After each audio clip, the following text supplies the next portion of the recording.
All right, so our next speaker is Dr. Andrew O. He is a family physician in Perth, has been practicing for 2 years now, Andrew? No, 15 months in our community, and we're very happy to have him here. He has a special interest in palliative care, and he is going to talk today about medical assistance in dying and some of the changes in the legislation from March 2020, I believe. Is that correct? 2021. The pandemic has got me screwed up with my time. Anyway, so we're happy to have him here, and take it away.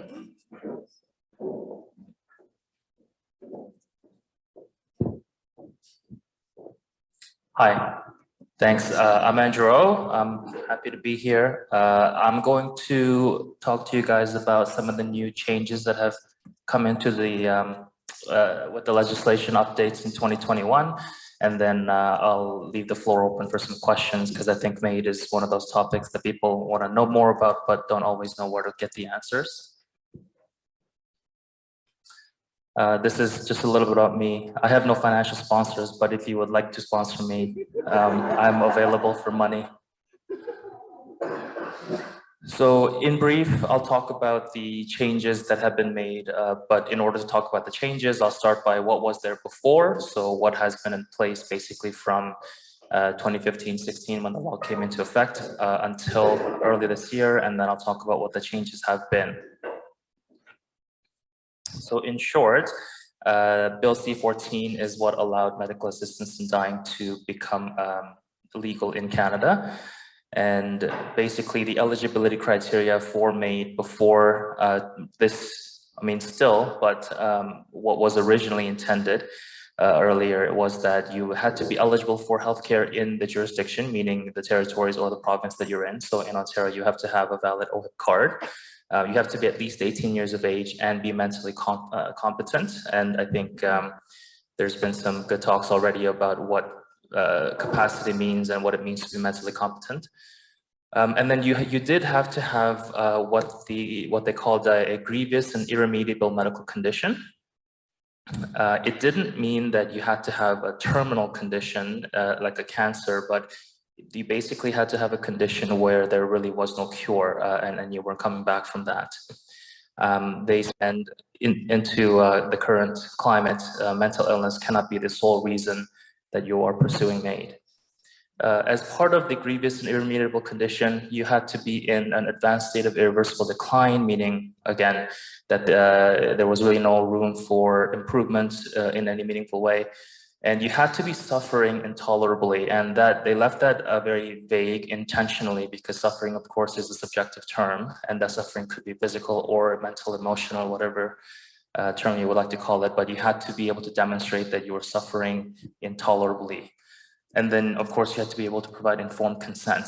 And again, based on what Julie said earlier, informed consent meaning that you understand what the decision is and be able to demonstrate that you know what the consequences of that decision are.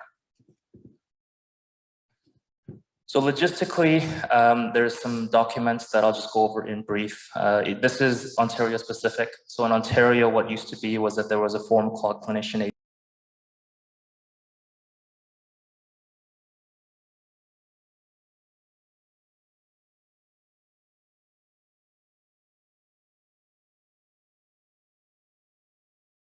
And then after clinician aid was signed, that they had to be assessed by 2 independent physicians or nurse practitioners who would then fill out the forms clinician aids B and C.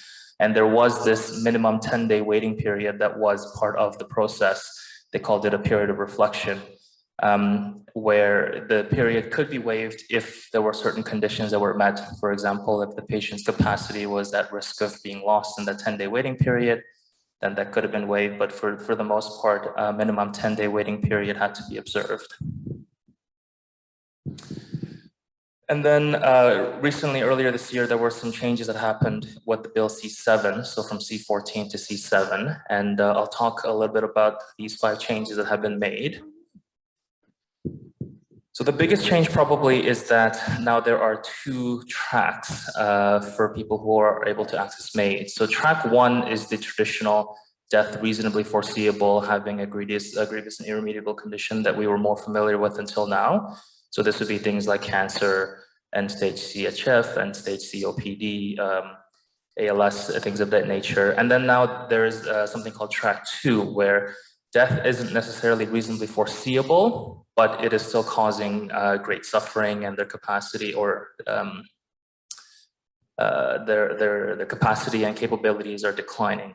So these would be things like chronic pain, something like, for example, blindness, where one would say that my quality of life is absolutely none because I'm not able to go outside and do the things that I used to do, but blindness is not something that's necessarily going to kill me.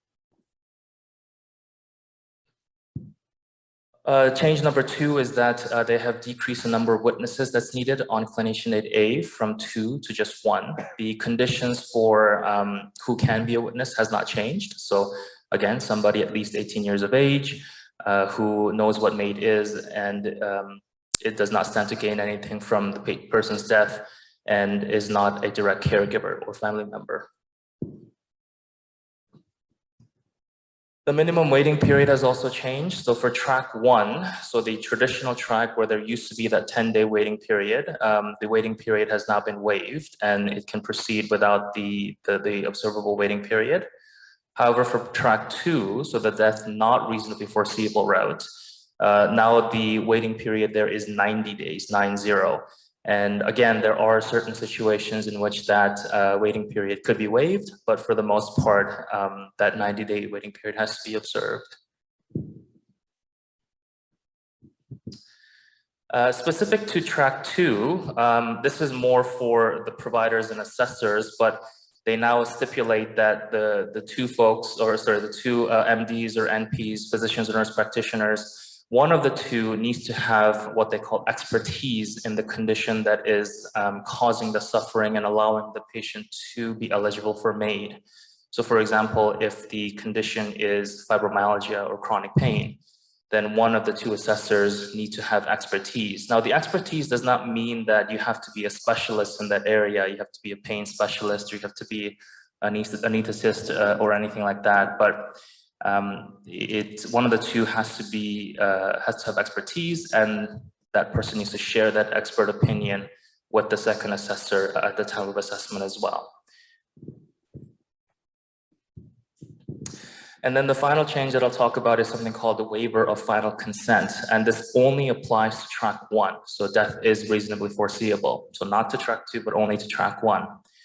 So this is created in place because of concerns with loss of capacity.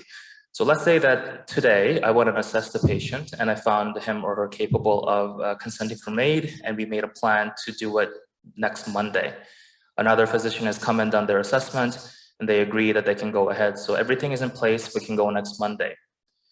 What used to be before the recent changes in legislation was that next Monday, right before I administer the medications, I had to find the patient still capable of consenting for the procedure. So if that person had lost capacity or gone into a coma between now and next Monday, we could not have proceeded with MAiD. Up until March of this year. But now there is a specific entity called the waiver of final consent, where we can stipulate that should somebody who at this point is capable of receiving MAiD under track 1 lose capacity between now and then we can still proceed with the procedure, as long as there isn't, of course, any kind of vehement objections or circumstances that have changed. So again, this doesn't apply to folks in track 2 where death is not reasonably foreseeable. So somebody with fibromyalgia could not say, I want a waiver of final consent so that 10 years from now, I want MAiD. This is really more for that short-term, there really isn't a timeline on how far advanced the waiver can be placed, but from physicians that I've spoken to and kind of conferences I've attended, most people don't seem to be in favor of putting in a waiver, say beyond 3 or 6 month period. And then, you know, if you want something more further in advance, then the question is, are you really suffering intolerably? Because you're saying that you are suffering intolerably, yet you want to die a year from now, which of course, suffering is subjective, but there you have it. The last part that I want to outline is that this is different than advanced care directive. This is different than advanced planning. And at least according to the law, family or friends or substitute decision makers cannot veto the waiver of final consent. So if, you know, Mr. Simpson says, I want MAiD, and signs the waiver of final consent and all the procedures are met, then, you know, his partner cannot come and say, no, that waiver does not apply.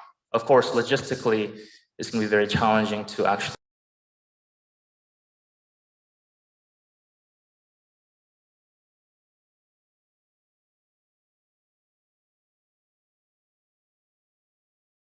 there are so many specifics and questions that I think could be asked. So I will stop there and open it up for questions about MAiD in general or any of the changes in legislation.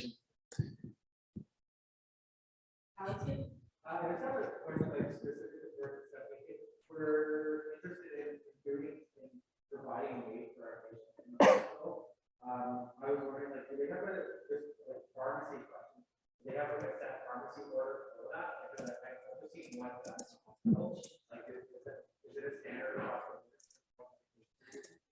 Yeah, so there was a question from Dr. Alistair McDonald in attendance here about if you as a physician want to provide MAiD, I think, are there resources available specifically about medication orders? And the answer is yes, there is a MAiD order set that you fax to the pharmacy, and it's got a list of medications, what doses, what order.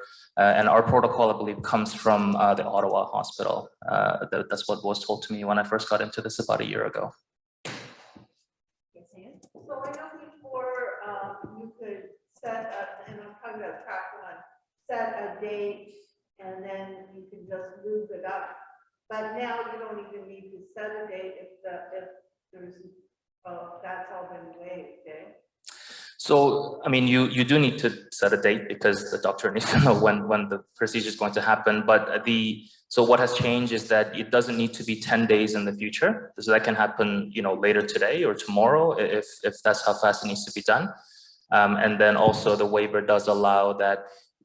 What the waiver does is, you know, let's say that somebody is in a lot of pain because they have end-stage cancer, and that pain is affecting somebody's ability to consent to remain capable. Then what used to happen is that we would need to pick a date and really do everything we can to keep the person capable until the moment the medications were administered. And sometimes what that meant was not giving them pain medications that might then make them somnolent or drowsy, which of course was not very nice. So what the waiver allows us to do is you pick a date in the future, whether that's in 3 days or 5 days or a week from now, and basically says that if you lose capacity either on or before that date, that you could go ahead and do the procedure either on or before the planned date. So one thing I should also note is that let's say that we plan for the procedure again next Monday and the waiver was completed today. The waiver is only good until next Monday. It cannot be triggered next Tuesday because then the waiver was not meant for that time period, because on the waiver you need to indicate what is the planned procedure date. Jen.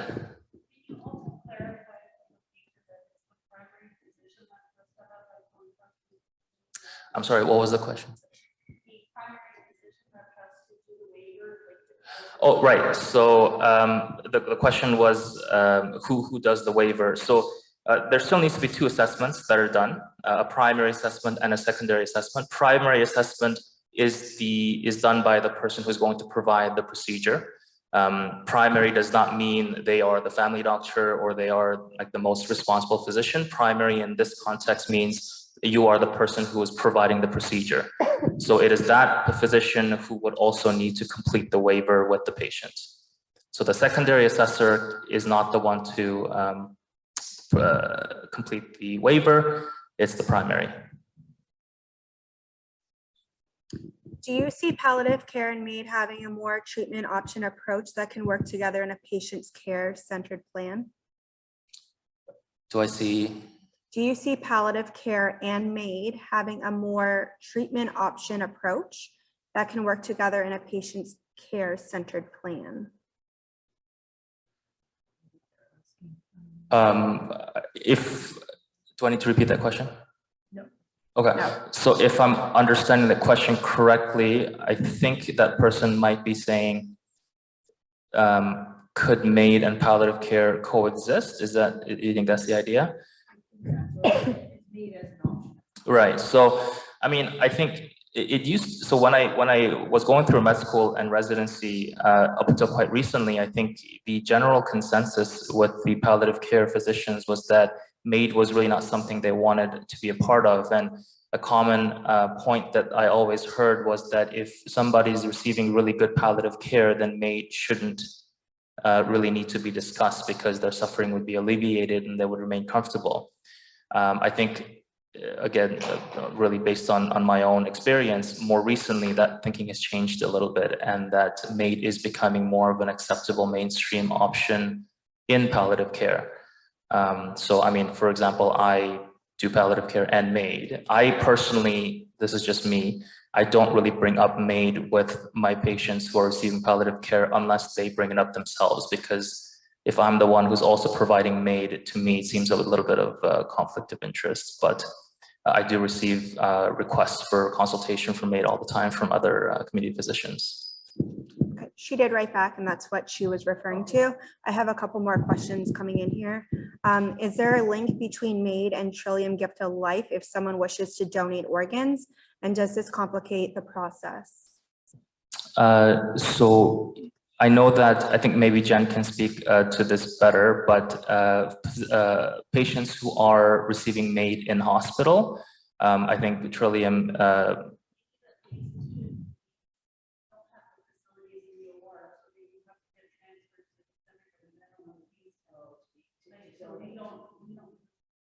right. So what Jen said was that we wouldn't personally, or not personally, we wouldn't be able to, as our Perth and Smith Falls Hospital, be able to actually do the operations and procedures to procure the organs. But if that is somebody's dying wish that their organs or their, you know, be donated, then that is something that we could accommodate. I think if it's done in the home setting, that's a bit more of a difficult situation.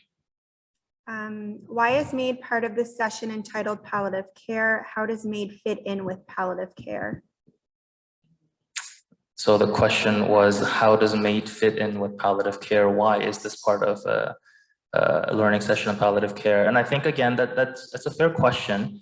I guess to me, MAiD and palliative care are not mutually exclusive. To me, I see MAiD as another tool in the box to provide the patient with the best quality of life and to die in the most dignified manner that they see fit.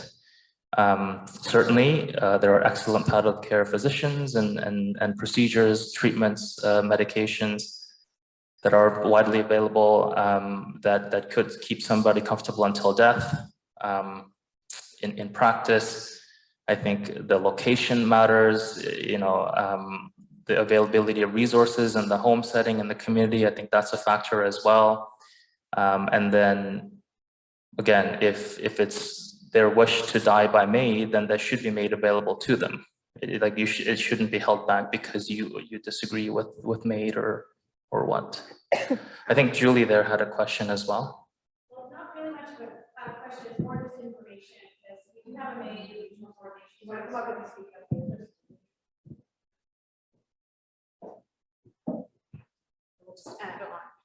We do have a MAiD regional coordination service for the community. Most of the hospitals in the Southeast Ontario coordinate their own MAiD, and they don't really need that level of support, but we still do help some of our hospitals with some of those connections, especially if a patient wants to be admitted for MAiD or discharged home for MAiD. But what Andrew would have spoken of receiving some of those referrals, he would receive them directly from other practitioners, but he may also be able to receive some from us if he chose to be on our list for that distribution. That list is private and confidential, so we don't disclose who is on that list. But if anyone in the room wishes to be on that list to do assessments, please let me know. And we will make sure that you are on there for when a request comes in to be able to help facilitate it. In the community, for the Trillium Gift of Life is what I was going to mention. There have been some patients who wanted to be able to donate and still wanted to be able to have MAiD at home. We do have the practitioners work with those patients on what the limitations of that are, and the limitations are pretty big, but it doesn't mean it cannot be done. So some things can be accessed at the home environment. Some mean that they would need to be transported immediately to the hospital. Some may mean that they need to be admitted to the hospital. And it just depends on what they would be willing to donate as part of Trillium Gift of Life. But in the home and community care side of things, we make sure that any of our practitioners who engage in those conversations also allow people to know about Trillium Gift of Life as part of a natural death and expected death planning. So you may get some of those questions coming to you if they're in the hospital of that's what they would like to be able to do. And I'll just put in a plug for our MAiD Regional Coordination Service. If you have any questions or comments or concerns, or would like to refer or ask for help with MAiD assessments, you just contact any home care number and ask for the MAiD extension, and it will get through to our team of people who help provide information, provide forms, provide assessments, and can reach back out to you fairly quickly. Thank you. I have two more questions here. Is mental illness such as depression an acceptable diagnosis for a referral for MAiD Track 2? So the question was, again, mental illness as a reason for requesting MAiD. So at this point, mental illness as the only reason for requesting MAiD cannot be done. But if you had an underlying condition and because of that underlying condition, you had depression or other mental illnesses, then yes, you could pursue MAiD. That limitation is in place, I believe, until early 2023. I don't know the exact date when the law is supposed to be reevaluated, specifically for mental illness as the sole reason for pursuing MAiD. Thank you. And last question, what does MAiD stand for again? Oh, sorry, MAiD stands for Medical Assistance in Dying. MAiD, and the I is actually supposed to be lowercase. Yeah. Alzheimer's and dementia, are they considered mental illness? Because obviously capacity means. So the question is, does dementia, such as Alzheimer's disease, qualify as a condition where one could pursue MAiD? And the answer is yes. Of course, what you need to be more considerate of in that case would be the question of capacity and whether you can understand why one would want MAiD, because in typically speaking, for somebody with dementia, the first things to go is your ability to feel distressed by the fact that you have dementia. So the question of intolerable suffering would be, I think, a logistically difficult one to prove. In the case of somebody with advanced dementia, as well as the issue of capacity. But dementia does not preclude you from being able to access MAiD. Would the dementia have to be quite well advanced before MAiD would be offered? So the question was, does dementia have to be far enough advanced to be able to access MAiD? Is that the question? Yeah. So, I mean, the answer is no. So I think the eligibility criteria for MAiD, I'll go back to that quickly. So this basically is still the eligibility criteria for MAiD, minus the few changes that I've talked about. So nowhere does it say that you have to have a certain condition, right? In order to qualify for MAiD, you have to be able to, for lack of a better word, convince two doctors or nurse practitioners that you have a condition that is grievous and irremediable and that you are suffering intolerably.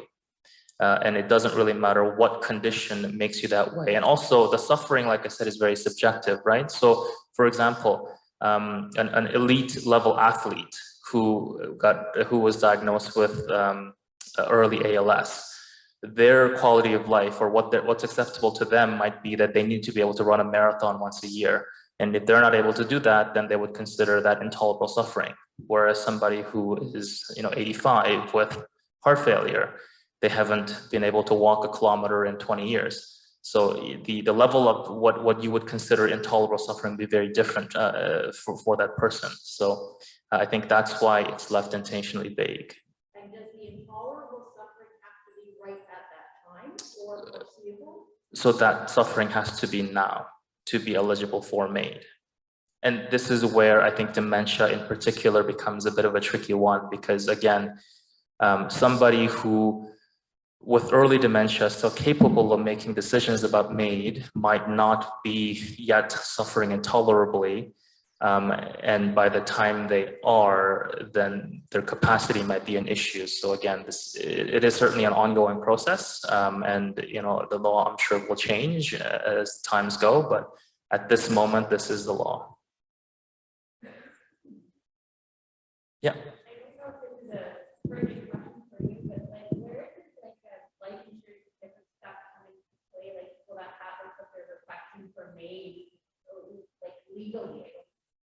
So the question was life insurance and requesting MAiD. So what used to be was that if somebody died by MAiD on the death certificate, you had to write death by suicide, assisted suicide. That is now no longer the case. On the certificate, you write the underlying issue that they are pursuing MAiD for. So for example, metastatic lung cancer or advanced heart failure. So insurance companies never have to know that you died by MAiD. Insurance companies are honoring that, if you write MAiD on the death certificate, that it's no longer a prohibited, non-void clause that can allow that. And if that on the death certificate, there are implications of that, if they know that that's what it was, then like, they no longer. So Julie just said that insurance companies now will actually honor MAiD as not something that would preclude you from being able to receive your life insurance if that was written on the death certificate. But I personally have never written death by MAiD on the death certificate for somebody.